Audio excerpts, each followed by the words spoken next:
பக்தியும் ஞானமும் சங்கமிக்கும் புனிதமான காலம். பனித்துளிகளில் கூட பரமனின் கருணை ஒளியாய் பிரகாசிக்கும் மார்கழி மாதத்தில் ஆழ்வார்களின் அன்பு மொழியும் அடியார்களின் ஆன்மீக அனுபவமும் நம்மை தேடி வருகிறது. கோதை நாச்சியார் அருளிய திருப்பாவை பக்தியின் பாதையை திறந்து வைக்கும் அமுதமொழி.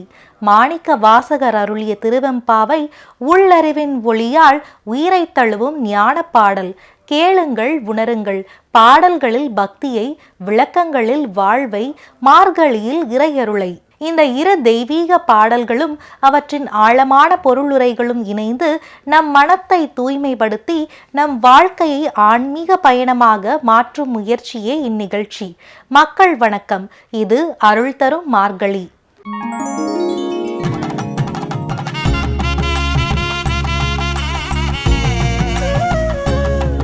மார்கழி மாதம் இறைவன் குறித்து துதிக்க, இறைவனை மனதார வழிபட என ஒரே நாதமாக ஒலிக்கும் அருள்மிகு மாதம். ஒரு புறம் கோதை நாச்சியார் மூலம் இறையன்பின் இனிய அழைப்பு, உயிர்களை ஒன்று சேர்க்கும் பக்தியின் பாடல் என்றால், மற்றொரு புறம் மாணிக்க வாசகர் உள் உணர்வுகளை தூண்டும் ஞானத்தின் ஆழம் சொல்லும் ஆன்மீக ஒளி. இவை அனைத்திற்கும் மேலாக அதனது விளக்கங்கள் நம் வாழ்க்கையை வழிநடத்துகின்றன. மொத்தத்தில் ஒவ்வொரு நாளும் இறையருளின் ஒரு புதிய வெளிச்சம் என்பதால் இன்றைய தெய்வீக பயணத்திற்குள் வாருங்கள் செல்லலாம். கோதை நாச்சியார் அருளிய திருப்பாவை பாடல்களின் தெய்வீக ஒளியின் மூலம் அனைவரது இல்லங்களிலும் இறையருள் நிறைகிறது. திருப்பாவை என்பது வெறும் பாடல்கள் அல்ல, அது உறங்கி கிடக்கும் உள்ளங்களை எழுப்பும் அழைப்பு.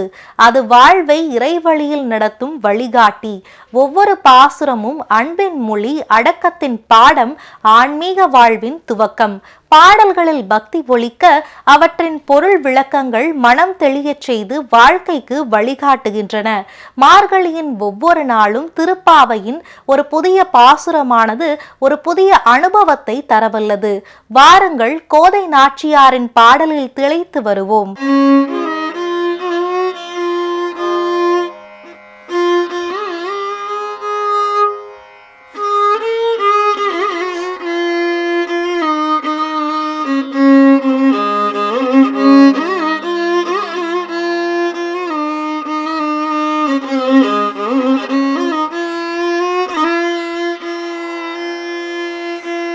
முப்பத்து மூவர் அமரர்க்கு முள் சென்று கப்பம் தவிர்க்கும் களியே துயிலாய். முப்பத்து மூவர் அமரர்க்கு முள் சென்று கப்பம் தவிர்க்கும் களியே துயில் எழாய்.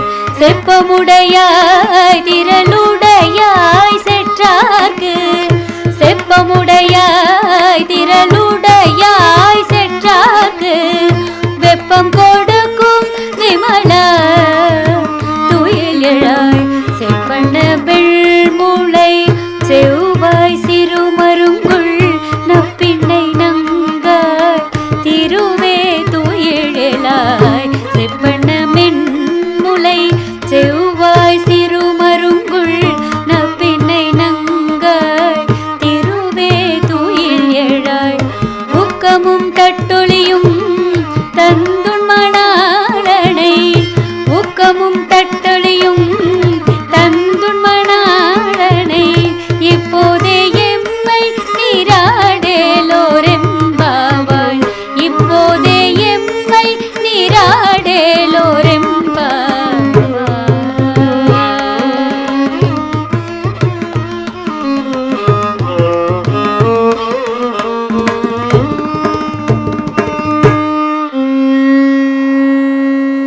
தற்போது நாம் கேட்க இருப்பது திருப்பாவை பாடலுக்கான விளக்க உரை. இது மனித மனத்தை உறக்கத்திலிருந்து விழிப்பிற்கு அழைக்கும் ஆன்மீக உரையாடல். கோதை நாச்சியார் பாடிய ஒவ்வொரு பாசுரமும் இறைவனை அடைய வேண்டிய பாதையை அடையாளங்களுடன் காட்டும் ஒரு வழிகாட்டி நூல். இந்த பாடல்களில் பக்தியையும் தாண்டி ஒழுக்கம் உள்ளது, ஒற்றுமை உள்ளது, தன்னலமற்ற சேவை உள்ளது, உள் மாற்றத்தை நோக்கி அழைக்கும் வாழ்வியல் சிந்தனை உள்ளது. திருப்பாவை திருப்பாவையின் விளக்கம் என்பதே வெறும் சொற்பொருள் அல்ல. அது அந்த பாசுரம் நம்மிடம் என்ன கேட்கிறது என்பதை கண்டறிதல். அது நாம் வாழும் வாழ்க்கையில் அந்த செய்தியை எங்கே எப்படி பொருத்துவது என்பதை புரிந்து கொள்வது. காலம் மாறினாலும் மனித மனத்தின் அடிப்படை தேடல்கள் மாறவில்லை. அதனால்தான் 1000 ஆண்டுகள் கடந்தும் திருப்பாவையின் கருத்துக்கள் இன்றைய மனித வாழ்க்கையுடன் அழகாக இணைகின்றன. இந்த நிகழ்ச்சியில் திருப்பாவை பாசுரங்கள் பழைய விளக்கங்களில் சிக்காமல் இன்றைய மனநிலைக்கு ஏற்ப தெளிவாகவும் எளிமையாகவும் ஆழமான அர்த்தத்தோடும் விளக்கப்படுகின்றன. பாசுரம் கேட்பதற்காக மட்டுமல்ல, புரிந்து கொள்ள, உள்ளத்தில் ஏற்க, வாழ்க்கையில் நடைமுறைப்படுத்த அந்த ஆன்மீக பயணத்திற்கே இந்த திருப்பாவை விளக்கங்கள். வாருங்கள், ஆன்மீக சொற்பொழிவாளர் விவரிக்கும் விளக்கங்களை கேட்டு வருவோம். எல்லோருக்கும் வணக்கம். ஓம் நமோ நாராயணாய நமக. ஸ்ரீமதே ராமானுஜாய நமக. ஆண்டாள் திருவடிகளே சரணம். மார்கழி மாதத்திய திருப்பாவை பாசுரங்களில் ஆண்டாள் பாசுரங்களை நாம் இப்போது பார்த்து கொண்டு வருகிறோம். அதில் 20வது பாசுரம், 33 அமரர்க்கு முன் சென்று கப்பம் தவிர்க்கும் கலியே துயிலாய் செப்பமுடையாய் திரளுடையாய் செற்றார்க்கு வெப்பம் கொடுக்கும் விமலா துயிலிடாய் செப்பன்ன மென்முலை செவ்வாய்ச் சிறுமருங்குல் நப்பின்னை நங்காய் திருவே துயிலாய் உக்கமும் தற்றொழியும் தந்து உன் மணாலனை இப்போதே எம்மை நீராட்டேலோர் எம்பாவாய். இதான் அந்த பாடல்.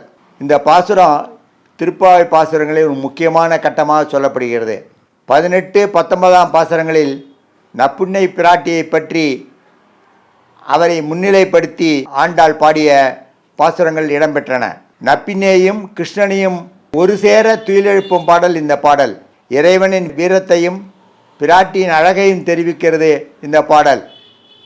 33 அமரர்க்கு முன் சென்று கப்பம் தவிர்க்கும் கலியே துயிலாய் என்று ஆரம்பிக்கிறது இந்த பாசுரம். இந்த 33 என்பது தேவர்களை குறிப்பதாக இருக்கிறது. ஆனால் தேவர்களை மட்டும் இது குறிப்பதில்லை. இறைவனை சரணடையும் எவரையும் 33 ஜீவாத்மாக்களையும் இந்த பாசுரம் குறிப்பதாக எடுத்துக்கொள்ளலாம். செப்பமுடையாய் என்ற வரி இறைவன் தனது பக்தர்களுக்கு வாக்களித்தபடி அவர்களை காப்பதில் நேர்மையானவன், சத்தியம் தவறாதவன் என்பதை குறிக்கின்றது. உக்கமும் தற்றொழியும் விசிறியும் கண்ணாடியும் இது கைங்கரியத்தின் தொண்டு அடையாளங்கள்.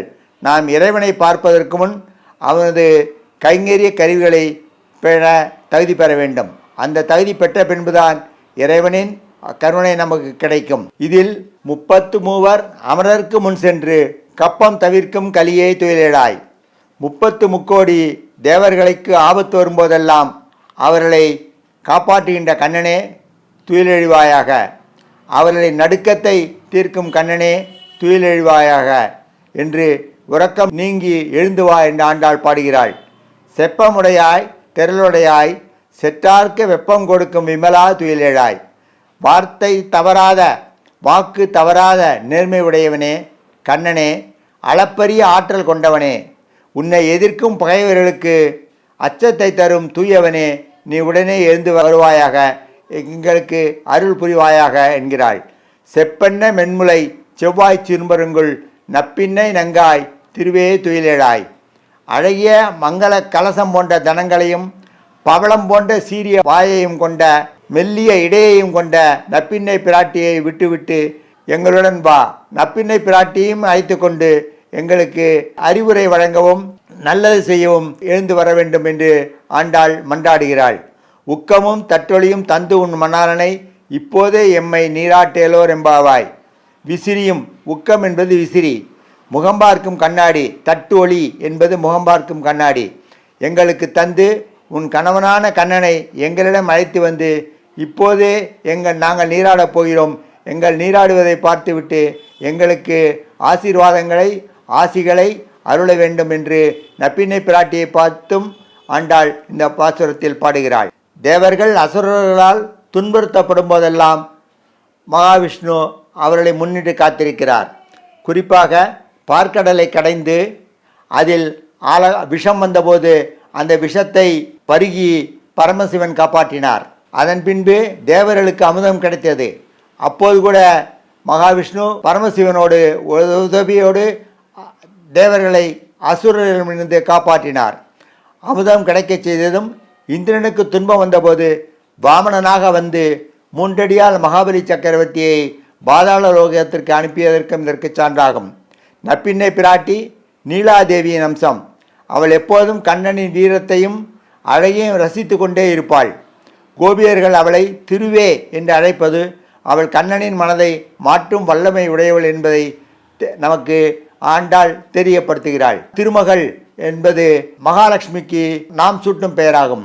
அவள் திருமாலை தனது அன்பினால் தனது கட்டுப்பாட்டுக்குள் வைத்து கொண்டிருப்பவள்.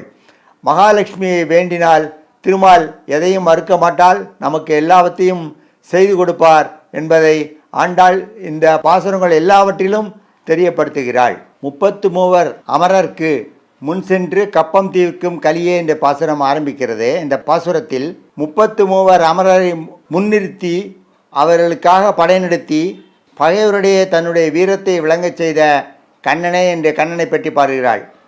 பாடி கண்ணனை எழுந்திருக்க சொல்கிறாள். அப்போதும் கண்ணன் எழுந்திருக்கவில்லை. எனவே கண்ணனுடைய புகழை பாடிக்கொண்டே செப்பமுடையாய் திரளுடையாய் மற்றவனுக்கு வெப்பத்தை ஏற்படுத்தும் வலிமை உடையவனே என்றெல்லாம் கண்ணனை போற்றி புகழ்கிறாள் ஆண்டாள். ஆனால் அந்த கண்ணன் எதற்கும் நங்கவில்லை, அதற்காகவும் எழுந்திருக்கவில்லை. திரும்பவும் கண்ணனிடமிருந்து நப்பின்னை பிராட்டியிடம் போய், நான் இவ்வளவு தூரம் சொன்ன பிறகும் கண்ணன் எழுந்திருக்கவில்லையே, நீயாவது உடனே நப்பின்னை பிராட்டியை பாடத் தொடங்கி விடுகிறார். செப்பென்ன மென்முளை செவ்வாய் சிறுமருங்குள் நப்பின்னை நங்காய். உடனே கண்ணனை எழுப்பி கொண்டிருந்தவர் ஆண்டாள் நப்பின்னை நங்கையிடம் போய் விடுகிறாள். நப்பின்னை நங்கையிடம் போய், கண்ணனை எழுப்பு, எங்களுக்கு ஆசி வழங்க வேண்டும், எங்களுடைய பாவை நண்பை பாராட்ட வேண்டும், எங்களுக்கு எந்த விதத்திலும் உதவி வேண்டும், கண்ணனை அழைத்து கொண்டு வா என்று திரும்ப நப்பின்னை பெண்ணிடமே போய்விடுகிறாள் ஆண்டாள். உக்கமும் தட்டொலியும் தந்து மணாளனை, அந்த பாவை நோன்பிற்கு வேண்டிய பொருட்கள் எல்லாவற்றையும் தந்து உன் மணாளனை எழுப்பி அழைத்து கொண்டு வா, எங்களுக்காக அவனிடம் பேசு என்று திரும்பவும் தாயாரிடமே ஆண்டாள் இறைஞ்சுகிறாள் என்பது இந்த பாடல் முடிகிறது.